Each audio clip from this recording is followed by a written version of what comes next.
All right, welcome to week 4, day 2. We have now completed our unit on volume. If you have not taken the quiz on Teams that goes with the volume unit, make sure you do that. That is a graded assignment. There will be one graded assignment each week, and it'll be on Teams. If you can't get on Teams and you need me to email it to you, I need you to let me know. Just email me and let me know. So now we're moving to surface area. So we're still talking about prisms, rectangular prisms. So last week when we talked about volume, we talked about what would fit inside the prism. We could fill that with little cubes, and that's why we showed the measurement of volume in cubic units, because we're describing how many cubes can fit in a rectangular prism. Think about like a Rubik's Cube, okay? That how many cubes, if we counted them out, would fit inside. This is a rectangular prism.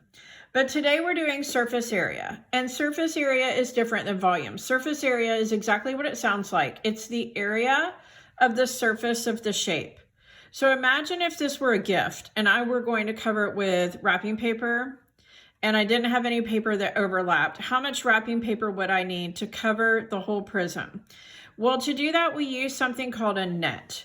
And that's what we're doing today, surface area of solids using a net. So a net is going to be a two-dimensional shape that if you folded it up would make the three-dimensional shape. So for example, I've created a net of this rectangular prism by just taking pieces of paper and cutting them to the size of the top, the bottom, the front, the back, the left, and the right sides of the prism. So you can see I've got my whole rectangular prism is covered.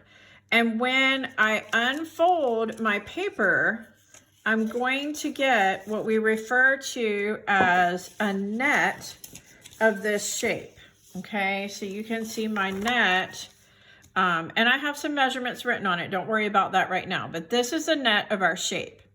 So if I found the surface area of the top and the bottom, remember this is the top and the bottom, when I folded it, this piece fit on the top, and then this was a side, and this was a side, and this was a side, and this was a side, and then we had the bottom here.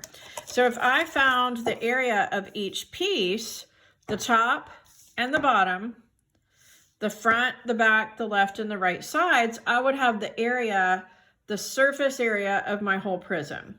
And so that's what I do, is I find those areas. So you can see we've got the lines drawn on these to show the cubic units. So the top is a 3x4. So remember, we find surface area. We're going to find surface area by finding the area of this shape. So to find area, whoops, I don't want to write on the back of that.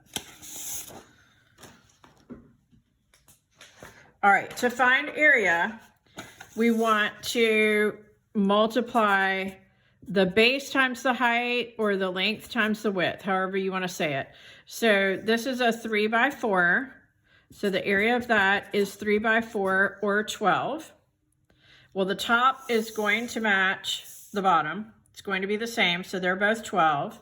So we know the top of our shape has an area of 12, and the bottom also has an area of 12. Then we've got these middle pieces, and they're 5x4. How do I know that? How am I getting those numbers? I'm counting 1, 2, 3, 4, 5, 1, 2, 3, 4. So that's 20. So we have the front is 20. The back is going to match it. It's also going to be 20. The left side is going to be 20, and the right side is going to be 20. So each of these is 20. So if we want the total surface area of the whole net, which is the surface area of this shape, we're going to add 12 plus 20 plus 20 plus 20 plus 20 plus 12. And that'll give us the surface area of the whole shape. So that's 4, 2, 4, 6, 8, 9, 10. So 104 is the surface area of my shape.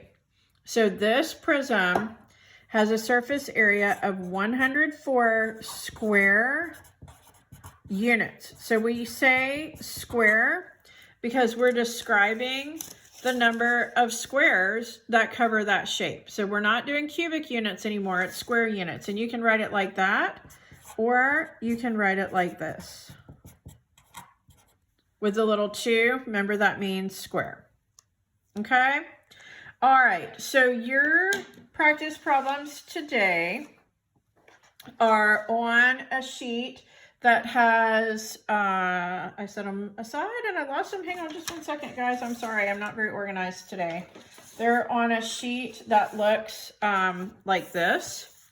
So let's do one more like this before you go to that sheet.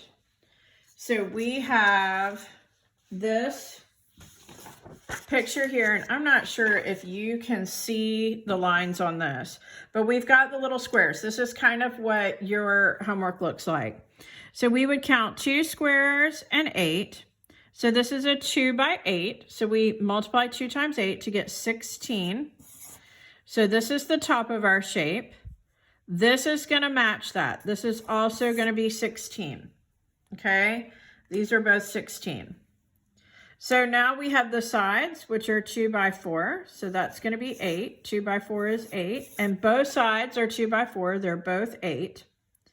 This is an 8 by 4, which is going to be 32. And this is also 32, also an 8 by 4. So we want the surface area of this whole shape. If we cut this out and folded it up, it would form a rectangular prism. To find the surface area of this whole shape, we're going to add 16 plus 16 plus 32 plus 32 plus 8 plus 8. We're going to add this all together, and that will give us the total surface area of this shape. So that's 20, 26, 27, 28, 29, 30, 32.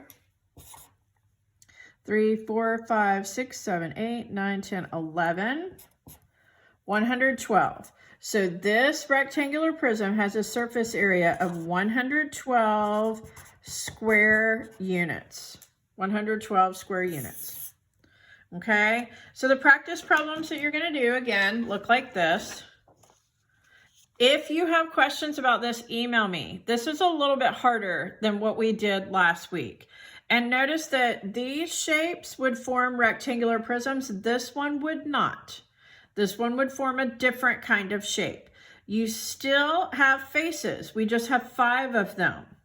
Okay, so this one, this one, this one, this one, and this one. Remember with these triangles, that the formula we use for finding the area of a triangle is area equals 1/2 times the base times the height. So to find the area of those triangles, it's 1/2 times the base times the height.